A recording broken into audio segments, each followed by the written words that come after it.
ہم اپنے جو وہ ایک اسلامک جو کلچر ہے جو نبی کریم صلی اللہ علیہ وآلہ وسلم کی سیرہ سے ہمیں ملتا ہے اور اس کے بعد بھی صحابہ کرام سے ملتا ہے، اس کو ہم کس طرح اپنی لائف میں امپلیمنٹ کر سکتے ہیں؟ ہمیں نصاب کے اوپر کام کرنے کی ضرورت ہے۔ ایک ہوتی ہے ایکسٹینسو اسٹڈی، ایک ہوتی ہے انٹینسو اسٹڈی، اور جو مسلمان ہے اس پہ عمل کرنے والا کچھ ہے، وہ عمل کو دیکھتا ہے کہ وہ جو مسجد میں آنے والے افراد ہیں ان کا ایک خاص تصور ہوتا ہے اور وہ وہی چیز لینے آتے ہیں۔ اس سے فائدہ یہ ہوگا کہ آہستہ آہستہ نصاب چونکہ پڑھیں گے ہم لوگ۔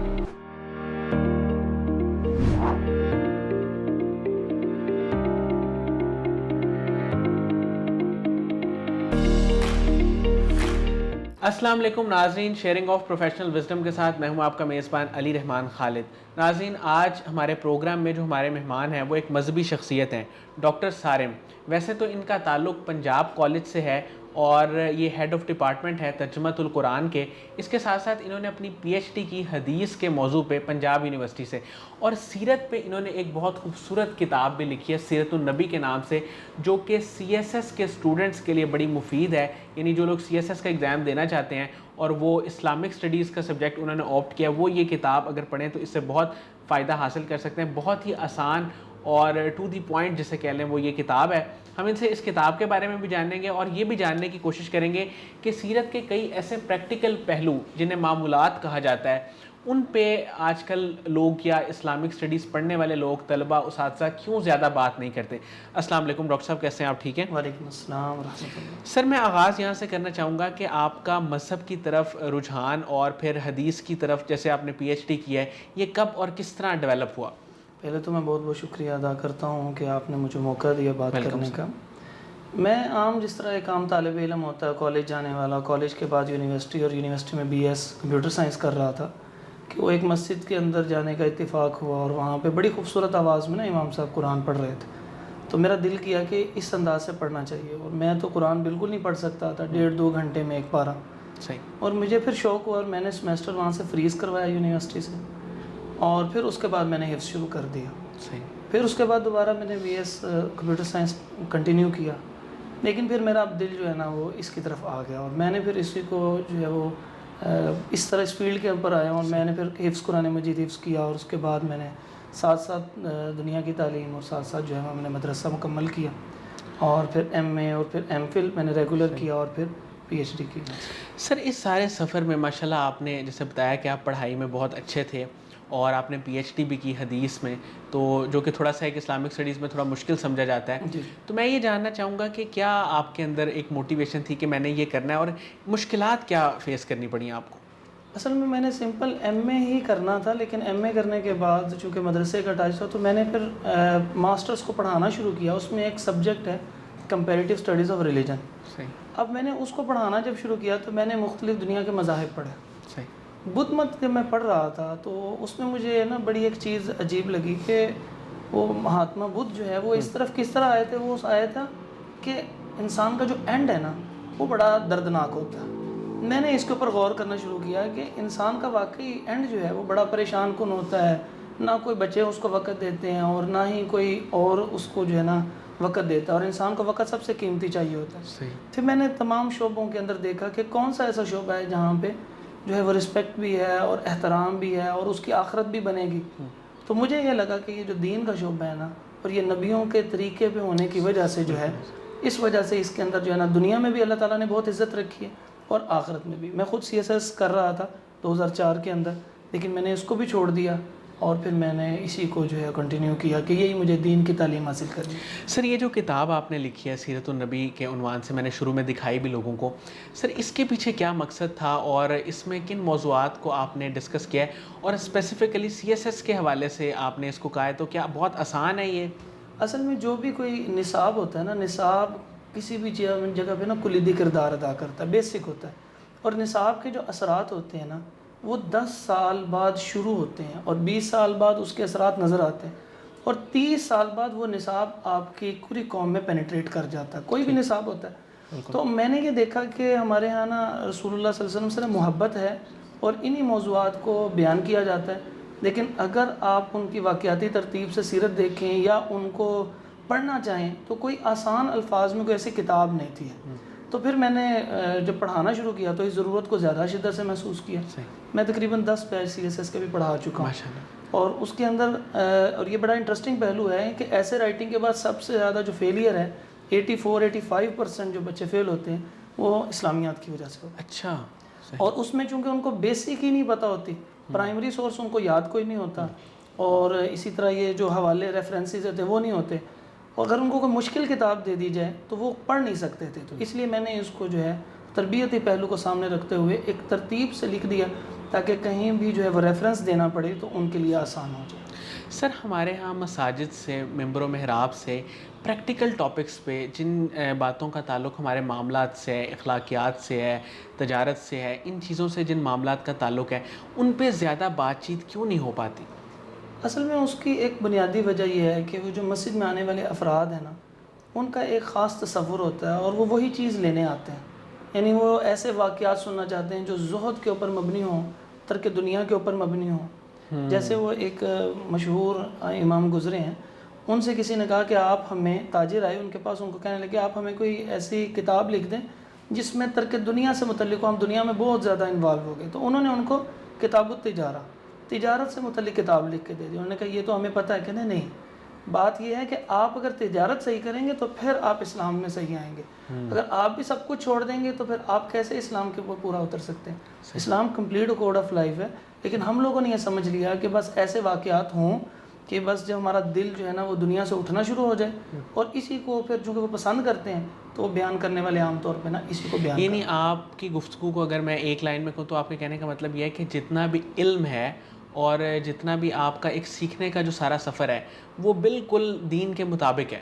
جی, کمپلیٹ کوڈ آف لائف ہوگا ہی اسی وقت کہ جب آپ ہر شعبے کے اندر, آپ کی سیاسیات ہو, آپ کے تجارت ہو, معاش ہو, آپ کی معاشرت ہو, حقوق و فرائض ہوں, عبادات, اخلاقیات, عقائد, ہر چیز دین ہی آپ کو سکھائے گا. یعنی اصل دین یہ ہے کہ آپ اپنے سارے معاملات کو کس طرح بہتر کر رہے ہیں. جی, جس انداز سے بھی آپ, جس جگہ کے اوپر بھی آپ موجود ہیں, دین آپ کو مکمل رہنمائی دیتا ہے, اسی پہ آپ عمل کریں گے تو وہی آپ کا دین اسلام ہے. اچھا سر, اسلامک نارمز کئی قسم کے ہیں, ہمارے کچھ ہماری کلچرل ویلیوز بھی ہیں, تو آپ کیا سمجھتے ہیں کہ ہم اپنے جو وہ ایک اسلامک جو کلچر ہے جو نبی کریم صلی اللہ علیہ وسلم کی سیرہ سے ہمیں ملتا ہے اور اس کے بعد بھی صحابہ کرام سے ملتا ہے, اس کو ہم کس طرح اپنی لائف میں امپلیمنٹ کر سکتے ہیں, اور آج ہمیں کیا 2-4 ایسے قدم اٹھانے چاہیے جس سے وہ چیزیں پریکٹیکلی ہماری زندگی میں شامل ہو جائیں؟ 2 چیزیں ہیں. ایک تو میں نے پہلے بھی نصاب کا ذکر کیا کہ نصاب کے اندر شامل کیا جائے. جب پاکستان بنا اس وقت جو ایسا طبقہ ہے کہ جو اسلام سے بہت زیادہ محبت نہیں کرتا, یا ان کی جو نیریٹو ہے نا وہ نیا نیریٹو ہے, لبرل نیریٹو ہے بالکل, اس کو انہوں نے نصاب میں شامل کیا. اب جب چیزیں نصاب میں شامل ہوتی ہیں نا تو آپ پڑھتے ہیں. ایک ہوتی ہے ایکسٹینسو اسٹڈی, ایک ہوتی ہے انٹینسو اسٹڈی. نصاب ہمیشہ انٹینسیولی پڑھا جاتا ہے, ایک لفظ کو پڑھا جاتا ہے, اس کو ڈیپتھ میں دیکھا جاتا ہے, اور جو چیز ڈیپتھ میں دیکھی جاتی ہے وہ آپ کے اندر اتر جاتی ہے. ہمیں نصاب کے اوپر کام کرنے کی ضرورت ہے, اور میں یہ سمجھتا ہوں جیسے ابھی ترجمۃ القرآن شامل ہوا ہے, اسی طرح سیرت پڑھائی جاتی ہے, اسی طرح قرآن مجید کے علاوہ حدیثیں پڑھائی جاتی ہیں, اور مختلف یونیورسٹیز میں یہ پورے کورسز آ گئے. پہلے فارن لینگویج کے طور پہ انگلش تھی, پھر جیپنیز آئی, چائنیز آئی, اب عربک فارن لینگویج کے طور پہ, چونکہ مڈل ایسٹ میں جابز زیادہ ہیں.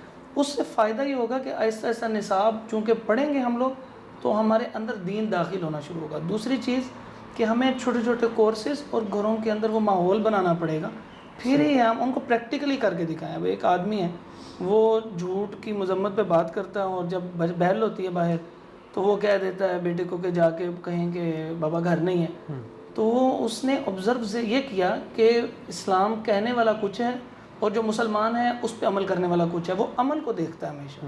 تو اس لیے ایک تو نصاب کو اوپر ایفرٹ کی ضرورت ہے, دوسرا ہمیں پریکٹیکل ہونا پڑے گا کہ جو چیزیں ہمیں پتہ ہیں اس کے اوپر ہمیں عمل کرنا پڑے گا, پھر ہی وہ آگے پینیٹریٹ کرے گی چیزیں. سر یوتھ کو آپ کیا ایڈوائس دیں گے؟ میں یہ سمجھتا ہوں کہ آج کل کی یوتھ کا قرآن پاک کے ترجمے کے ساتھ وہ تعلق نہیں ہے جو تعلق ہونا چاہیے, اس پہ آپ کیا کہیں گے؟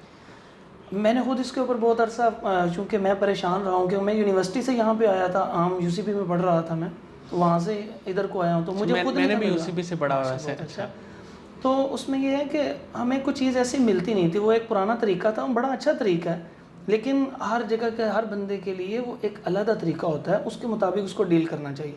اسکول, کالجز, یونیورسٹی کے جو اسٹوڈنٹس ہیں ان کو آپ دیکھیں کبھی بھی کوئی لینگویج سکھاتے ہیں، کوئی نئی چیز سکھاتے ہیں نا، ورک بک کے ساتھ سکھاتے ہیں صحیح، تاکہ وہ ایکسرسائز کریں. ہمارے ہاں ترجمۃ القرآن اس لیے جو ہے نا وہ کلاسز شروع ہوتی ہیں بڑی بہترین. پہلے دن 300 ہیں، اس کے بعد 200 ہیں، پھر 100 ہیں، پھر وہ آخر میں 5-7 بندے رہ جاتے ہیں.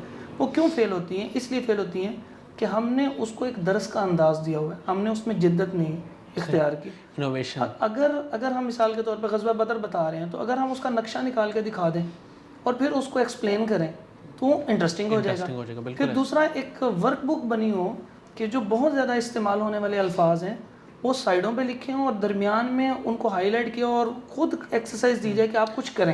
بالکل. تو میں نے اس حوالے سے کچھ ورک بک بنائی اور ایک میں نے ترجمہ قرآن بورڈ علیحدہ سے بنایا. سائڈوں پہ کثیر الاستعمال الفاظ ہیں، اگر صرف وہی آ جائیں تو تقریباً 30% آف قرآن آ جاتا ہے الحمدللہ. اور اندر میں 1-2 آیات لکھتا ہوں اور پھر اس کے بعد ان کو کہتا ہوں آپ خود اس کو جو ہے نا سارٹ آؤٹ کریں کہ یہ الفاظ کہاں پہ، تو آدھے سے زیادہ الفاظ تو وہ کر لیتے ہیں. اس طرح ان کی حوصلہ افزائی ہوتی ہے، اس انداز سے کیا جائے. اچھا سر، مجھے یہ بتائیے گا کہ آپ نے کچھ بکس بھی لکھی ہیں، ایک تو یہ سیرت والی ہے، اس کے علاوہ بھی آپ کی بکس بھی ہیں، جیسے ابھی آپ وہ ورک بکس کا بھی ذکر کر رہے تھے. تو ان کو ترتیب دینے کے پیچھے کیا وجہ تھی اور اب تک آپ کتنی بکس آپ کی شائع ہو چکی ہیں؟ تقریباً 3-4 کتابیں آ چکی ہیں اور 4-5 کتابیں جو ہیں وہ کیو میں ہیں انشاءاللہ. ایک تجارت کے احکام و مسائل کے اوپر ہے کہ یہ جدید جیسے فوریکس ٹریڈنگ ہے، آن لائن بزنس ہے، اس کے اسلام میں کیا رولز ہیں، کیونکہ اس زمانے میں تو یہ سب کچھ نہیں ہوتا تھا. اگر اسلام کمپلیٹ کوڈ آف لائف ہے تو اس کے بارے میں ضرور ہمیں بتاتا ہوگا، تو وہ کیا بتاتا ہے. اسی طرح ایتھزم بہت زیادہ پروموٹ ہو چکا ہے. اب تقریباً ہر ریلیجن سے نکل کے ایتھزم کو اختیار کر رہے ہیں لوگ. بڑی عجیب قسم کے، آپ یونیورسٹی سے ٹچ ہیں، آپ کو اندازہ ہے، اور آپ کا کام ماشاءاللہ بہت اچھا اسی حوالے سے چل رہا ہے. تو اس ایتھزم کے اوپر ہے، اس کی ہسٹری ہے، اس میں لیکھ رہا ہوں، اور ساتھ اس سے بچنے کا کیا طریقہ ہے اس کا انٹروڈکشن ہے سارا. اور اس کے علاوہ جو ہے اور 1-2 کتابیں ہیں جو اس کے اوپر کام جاری ہے انشاءاللہ. سر، آپ کی انسپریشن کون ہے اور کن لوگوں سے آپ اپنی زندگی میں زیادہ متاثر ہوئے اور ان سے متاثر ہو کے آپ نے ان سے سیکھا اور آگے بڑھے؟ شروع میں جو بھی قریب اساتذہ ہوتے ہیں وہی ہمیں انسپائر کرتے ہیں. بڑا اچھا لگتا ہے ان کے پاس بیٹھنا، ان سے سیکھنا. آپ نے دیکھا ہوگا چھوٹے چھوٹے بچے بھی گھر آ کے وہ اسکول کھیلتے ہیں، تو ہمیں بھی شروع میں اساتذہ اسی طرح فیسینیٹ کرتے ہیں. لیکن جیسے جیسے میں پڑھتا چلا گیا، مجھے ہر شخصیت میں کوئی نہ کوئی فلاز ہوتے ہیں، اور میری شخصیت میں بھی ہوں گے، ہر ایک شخصیت میں ہوتے ہیں. لیکن ایک شخصیت ایسی ہے انبیاء کی، تمام انبیاء کی، جس میں فلاز نہیں ہیں. لیکن کیا کریں کہ باقی انبیاء کی سیرت محفوظ نہیں ہے، اور محمد صلی اللہ علیہ وسلم کی سیرت ایک ایک لفظ محفوظ ہے، ایک ایک ادا محفوظ ہے. بے شک. تو وہ میری ایکچوئل انسپریشن ہے. اور میں کسی بھی چیز کو دیکھتا ہوں نا تو میں اس کو تلاش کرتا ہوں کہ کیا نبی صلی اللہ علیہ وسلم کا اس حوالے سے کوئی چیز پہلو میرے سامنے آ جائے تو میں پھر اس کے اوپر کام کروں اور اس سے کچھ سیکھنے کی کوشش کروں. صحیح. اچھا سر، قاسم علی شاہ صاحب کے کام کو، ان کی فاؤنڈیشن کو آپ کیسے دیکھتے ہیں؟ مجھے بہت اچھا لگتا ہے. اس کی وجہ یہ ہے کہ جو ایک منفیت انسان میں اور اسی طرح جو آپ کی ڈپریشن ہے نا، ان سب چیزوں کو ایڈریس کرنے کے لیے آپ کو ان کو موٹیویٹ کرنا پڑتا ہے. تو جب وہ موٹیویٹ انسان ہوتا ہے تو پھر ان سب چیزوں سے پیچھے ہٹتا ہے اور معاشرے میں ایک ایسا فروٹفل قسم کا آدمی سامنے آتا ہے جو اپنے لیے بھی مفید ہوتا ہے، بوجھ نہیں ہوتا، اور دوسروں کو بھی اس طرف کرتا ہے. اور مجھے ان کا یہ جو ہے نا کام بڑا اچھا لگتا ہے. وہ لوگوں کو جو ہے نا وہ موٹیویٹ کرتے ہیں، اور موٹیویشن سے جو ہے نا ان کے اندر جو ڈپریشن ہے نا وہ ختم ہوتا ہے، اور اچھے جو ہے وہ ایک سویلائزڈ پرسنز جو ہے نا وہ پروڈیوس کرتے ہیں. بہت بہت شکریہ ڈاکٹر سالم صاحب، آپ نے ہمارے لیے ٹائم نکالا. ناظرین، مجھے امید ہے کہ ان کی گفتگو سے آپ نے بہت کچھ سیکھا ہوگا. بڑی پیاری انہوں نے گفتگو کی، اور خاص طور پہ جو انہوں نے اپنی انسپریشن بتائی، جو کہ ہر مسلمان کی، مومن کی انسپریشن ہونی چاہیے، وہ ہے نبی کریم صلی اللہ علیہ وآلہ وسلم. اور ان کے اخلاق سے، ان کے طرز زندگی سے ہی ہم ساری چیزیں سیکھتے ہیں، اور ہمیں سیکھنی بھی چاہیے. اس کے ساتھ ہی اجازت دیجیے. اپنا بہت ہی خیال رکھیے گا. اللہ حافظ.